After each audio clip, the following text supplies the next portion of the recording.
Hay una imagen que explica por qué el rumor ha sobrevivido tanto tiempo.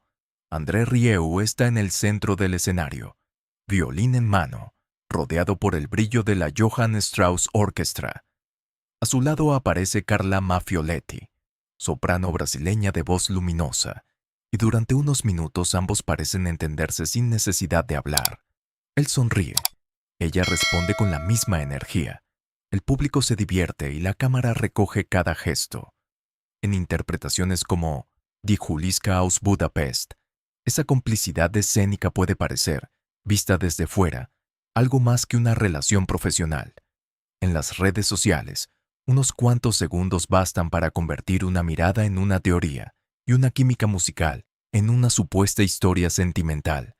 Pero en este caso la pregunta importante no es qué parece ocurrir bajo los focos, sino qué queda cuando se apagan, porque la biografía íntima de André Rieu apunta en otra dirección. Desde 1975 está casado con Marjorie Rieu, la mujer que ha compartido con él más de medio siglo de vida y prácticamente todo el crecimiento de su proyecto musical. Ella no ha buscado convertirse en personaje público. Al contrario, ha preferido permanecer lejos de las cámaras, trabajar en la sombra, colaborar en composiciones, participar en la organización de los negocios y sostener una estructura familiar que durante décadas tuvo que convivir con giras interminables, viajes, decisiones económicas arriesgadas y una celebridad cada vez mayor. Esa discreción ha tenido un efecto curioso. Cuanto menos se ve a Marjorie, más fácil resulta para algunos espectadores imaginar historias alrededor de las mujeres que sí aparecen junto a André sobre el escenario. El matrimonio, sin embargo, no fue una postal perfecta congelada durante 50 años. El propio relato de André sobre su vida deja ver que la fama tuvo un precio. Decía Evocosi, hubo momentos en que el ritmo de trabajo, la presión de las giras y el tamaño del proyecto musical llevaron a la pareja a una crisis real. Marjorie llegó a sentirse agotada por una vida organizada alrededor de conciertos, viajes y responsabilidades que parecían no terminar nunca. No hubo una traición que explicara aquella tensión. El peligro era más silencioso. El trabajo podía ocupar tanto espacio que terminara expulsando a la vida privada. En una relación tan larga, el problema no era la ausencia de amor, sino la dificultad de protegerlo, cuando cientos de personas, contratos y fechas dependían cada día de las decisiones de una sola familia. Ese detalle cambia la forma de mirar el rumor sobre Carla. Si la historia de André y Marjorie hubiera sido una unión decorativa, sostenida únicamente por la imagen pública, una nueva relación habría encajado con facilidad en el relato que algunos querían construir. Pero el material de su vida muestra otra cosa.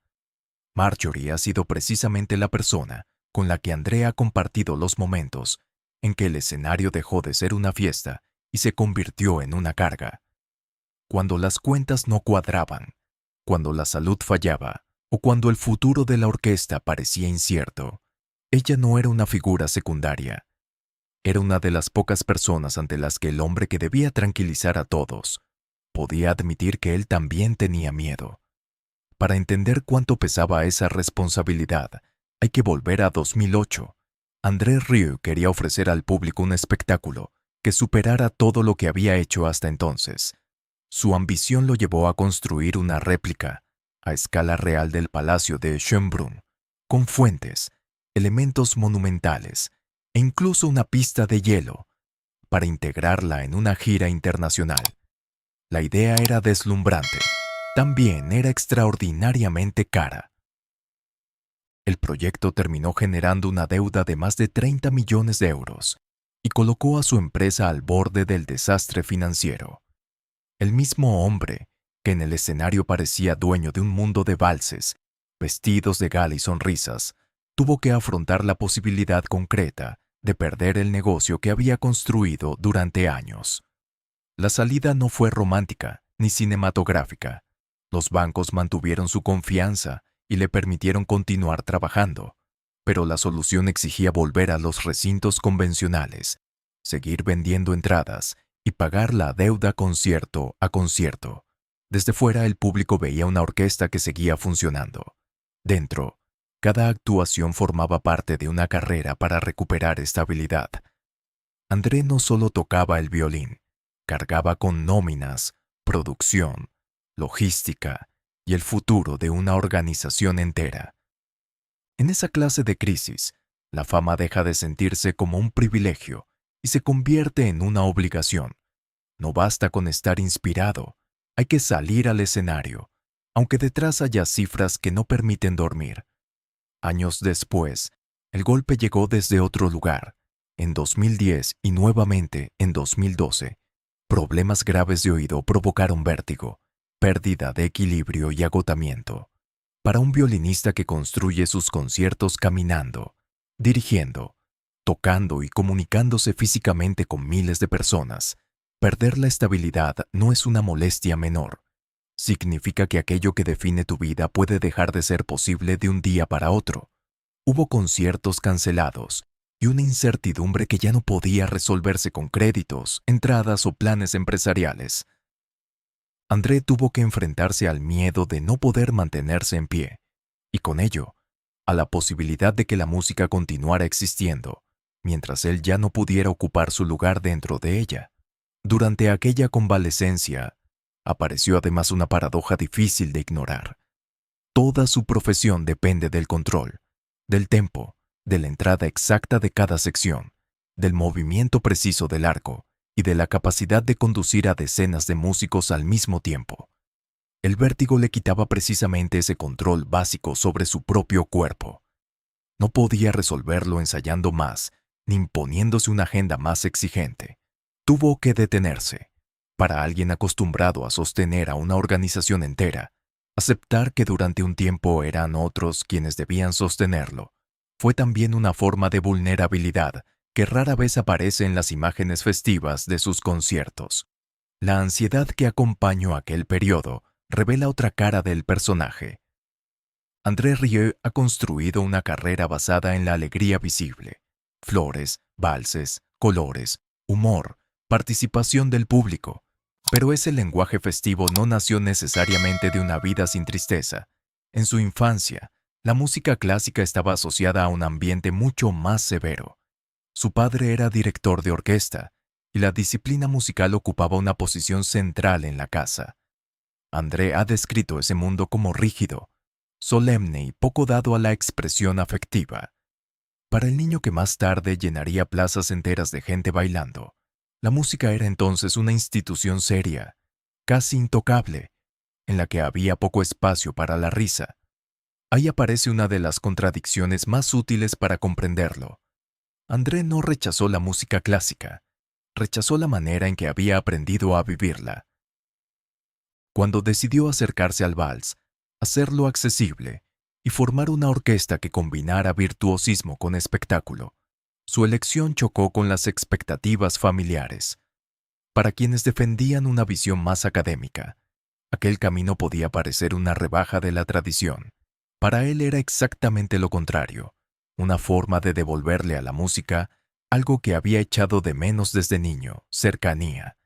Esa decisión profesional también tuvo costes personales y profundizó distancias dentro de su entorno familiar. El éxito posterior no borró el conflicto original. Simplemente demostró que había público para una idea que en casa había sido recibida con escepticismo. Por eso, cuando André habla de su orquesta como de una segunda familia, la frase tiene un peso particular. La Johann Strauss Orquestra no es solamente la agrupación que lo acompaña. Es el lugar donde construyó deliberadamente el tipo de comunidad musical que él quería habitar, menos fría, más teatral, más próxima al público. Con el paso de casi 4 décadas, esa comunidad también envejeció. Algunos músicos que estuvieron a su lado durante años se retiraron. Otros murieron después de enfermedades. Para un director que trabaja rodeado de rostros conocidos noche tras noche, una silla vacía no es una abstracción. Es una ausencia concreta dentro de una formación en la que la continuidad depende de personas reales. Carla Maffioletti entró en ese universo como una de sus voces más reconocibles. Durante años fue una soprano importante dentro de la Johann Strauss Orchestra, y su presencia ayudó a dar forma a algunos de los momentos más teatrales de los conciertos. Su relación con André se desarrolló precisamente en un espacio donde la interpretación exige cercanía, humor, contacto visual y una comunicación muy marcada. Un dúo no funciona si cada artista se encierra en sí mismo. Deben escucharse, esperar el gesto del otro, sostener la escena y convencer al público de que lo que sucede durante esos minutos importa. La eficacia de ese lenguaje escénico es, paradójicamente, la materia prima de la que después nacieron las especulaciones. Pero confundir interpretación con intimidad privada supone borrar el oficio que hay detrás. André ha presentado el vínculo con Carla como una relación de maestro, colega y colaboradora cercana. Ella formó parte de la orquesta durante años, antes de continuar una carrera en solitario. Ese paso también ayuda a colocar la relación en su contexto real. No se trataba de una mujer introducida de repente en la vida del violinista, sino de una artista que desarrolló una trayectoria profesional dentro de su proyecto y que después tomó su propio camino. La familiaridad que se percibe en el escenario es coherente con años de trabajo compartido. No necesita una explicación romántica para existir. Aún así, los rumores resultan persistentes porque trabajan con imágenes y no con biografías completas. Un vídeo aislado muestra una sonrisa, una fotografía congela una mirada, un montaje reúne varios momentos de complicidad. Marjorie, mientras tanto, casi nunca aparece en ese mismo espacio visual. El contraste es perfecto para la imaginación digital. La esposa real permanece fuera de cuadro y la compañera de escenario está siempre iluminada. Así se crea una narrativa en la que la ausencia parece significar distancia y la presencia parece significar amor. Pero la vida de una pareja no se mide por cuántas veces comparte un plano televisivo. La prueba más clara de los límites de esa teoría llega desde la propia Carla. Según lo que ella contó en una entrevista con The Limburger, se casó con una mujer llamada Jutta, a quien conoció a través de la ópera La Bohème. Ese dato no funciona como un detalle accesorio. Cambia por completo la lectura de las escenas que durante años alimentaron comentarios en Internet. La soprano tenía su propia vida sentimental, separada del personaje que el público veía junto a André. La historia romántica que algunos proyectaban sobre los dos no estaba ocurriendo fuera del escenario. La química artística era real, la supuesta relación amorosa no de sí. Y quizá lo más revelador sea que para entender este rumor no hace falta descubrir una infidelidad, sino comprender cómo André Rieu ha organizado toda su vida alrededor de dos espacios muy distintos. En uno está el espectáculo, público, orquesta, sonrisas, interacción, teatralidad. En el otro está la estructura que permite que ese espectáculo exista. Marjorie, la gestión, las decisiones, la presión económica, la recuperación después de una enfermedad y las conversaciones que no se ven. Carla perteneció durante años al primer espacio de manera brillante y visible. Marjorie ha pertenecido al segundo de manera mucho más silenciosa. Las redes sociales confundieron visibilidad con importancia. Esta diferencia se hizo aún más evidente durante la pandemia de COVID-19. De pronto no hubo conciertos, no hubo ciudades, no hubo aplausos ni entradas vendidas. La maquinaria que dependía de reunir a miles de personas quedó paralizada. André decidió seguir pagando a más de 120 empleados y artistas, con un coste que podía alcanzar alrededor de 1.000.000 de euros al mes. El gesto protegía a la orquesta, pero drenaba las finanzas de la empresa. Para alguien que ya había conocido una crisis millonaria después de la aventura de Schönbrunn, la situación tenía un eco inquietante. Otra vez debía mantener vivo su proyecto, mientras los ingresos normales desaparecían. La diferencia era que en 2008 aún podía resolver el problema trabajando más. Durante la pandemia, trabajar no dependía de su voluntad. Los conciertos estaban cancelados y la salida exigía apoyo externo, incluidas ayudas públicas. para sostener una organización que él no quería desmantelar. Ese periodo vuelve a colocar a Marjorie en el centro de la historia privada. J'avoue de Bibo, André podía hablar ante el público como líder de una orquesta, pero la preocupación por los salarios, el futuro y la continuidad del proyecto no era algo que pudiera repartir entre los espectadores. El círculo de confianza era mucho más pequeño, y en ese círculo, la esposa con la que llevaba décadas seguía siendo la persona con la que podía compartir el peso que no mostraba en el escenario. Visto desde ahí, la crisis matrimonial provocada en otros momentos por el exceso de trabajo adquiere otro significado. Marjorie no estaba compitiendo con otra mujer, competía, en cierto modo, con una institución que había crecido hasta ocupar casi todas las horas disponibles de su marido. El peligro para la pareja era que la Johann Strauss Orchestra, las giras y las obligaciones terminaran absorbiendo la vida que existía fuera de ellas. Que lograran superar ese periodo no convierte el matrimonio en una leyenda sin fisuras. Lo vuelve más concreto.